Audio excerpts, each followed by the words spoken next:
I will continue with every fiber in my being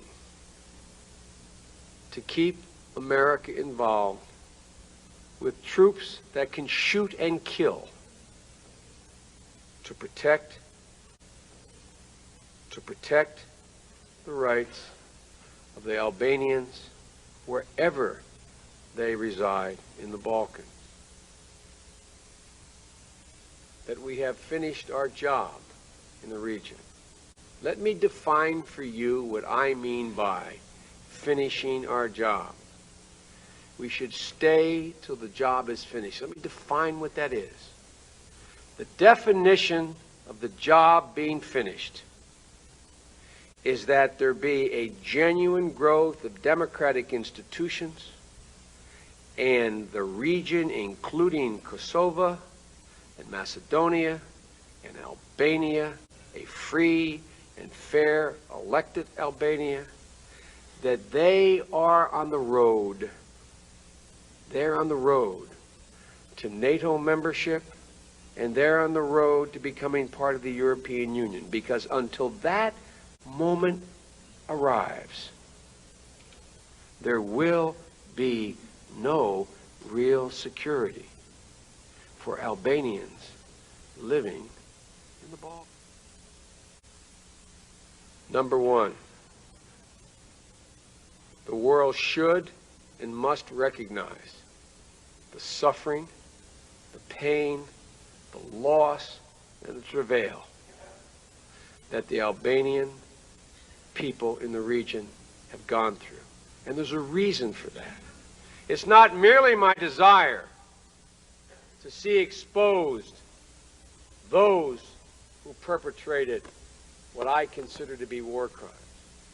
It is my view, historically, that until the Serbian people look themselves in the face, understand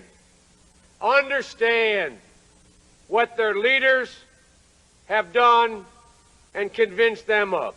Until that moment arrives, the Serbian people will not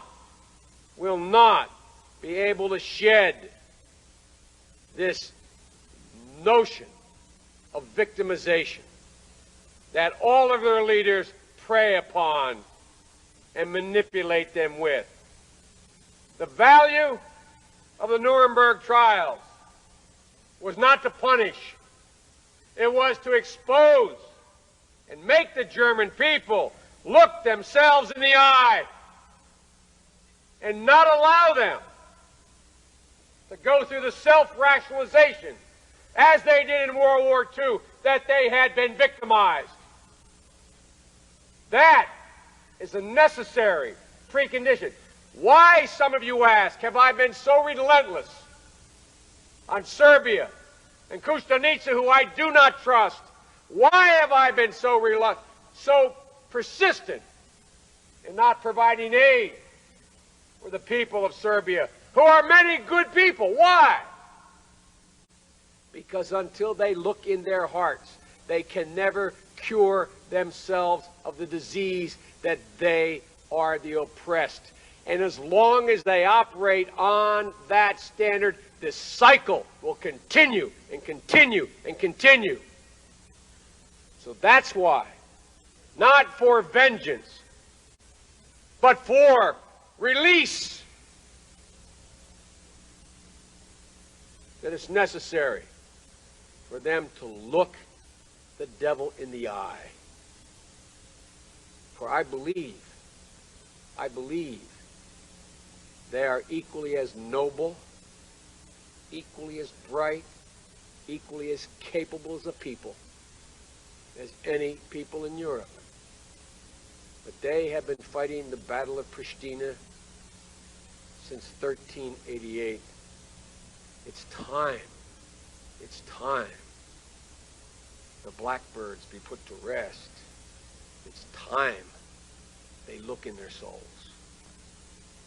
The second point I wish to make to you is the reason why I believe it is absolutely essential for American troops to be on the ground with loaded rifles and drawn bayonets is that, notwithstanding the good intentions of all the parties, my mother would say the road to hell is paved with good intentions.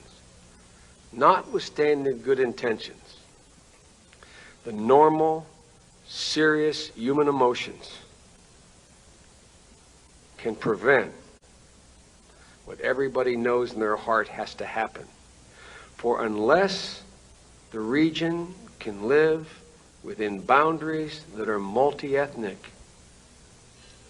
you will never, never, never see God in a political sense. You will never see the light. You will remain in the backwaters of modern history, no matter how noble your heritage. And sometimes you need someone standing there to remind you, to overcome your lesser instincts for your more noble instincts. When I say you, I mean you in an editorial sense. I mean all people of every culture. The third point I want to make to you is that we have an obligation as Americans to not only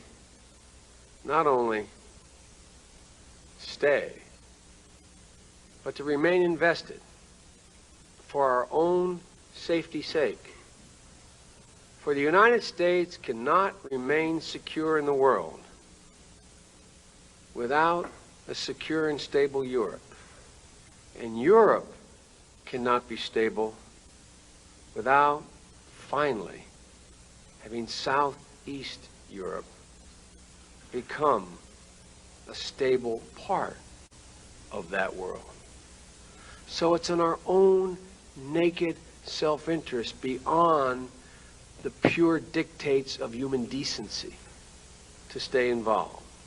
And that means involved financially as well as militarily, until the moment comes. And by the way, you all are going to end up being divided. Remember I said this. You'll be divided among yourselves. You will begin to reflect the necessary divisions that will take place in Kosovo among Albanians. I don't mean fighting. I mean political disagreement. You will be split, and you will argue over dinner and at the restaurant and on the way to the ball game between yourselves about what is the role that should be played in Montenegro, Macedonia, whatever. And I don't want you to despair with that.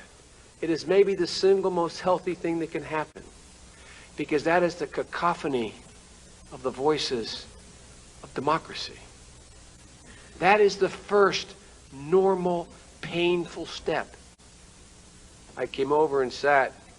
I don't know whether I be in his party or not. I don't know if to know. But I want to tell you I respect this man. And I came over and I reminded him of my conversation. I said, what you should get about doing, you remember in that room? I said, you should get about building a political party. Many people are great warriors, but very few warriors become great politicians. It's a difficult transition.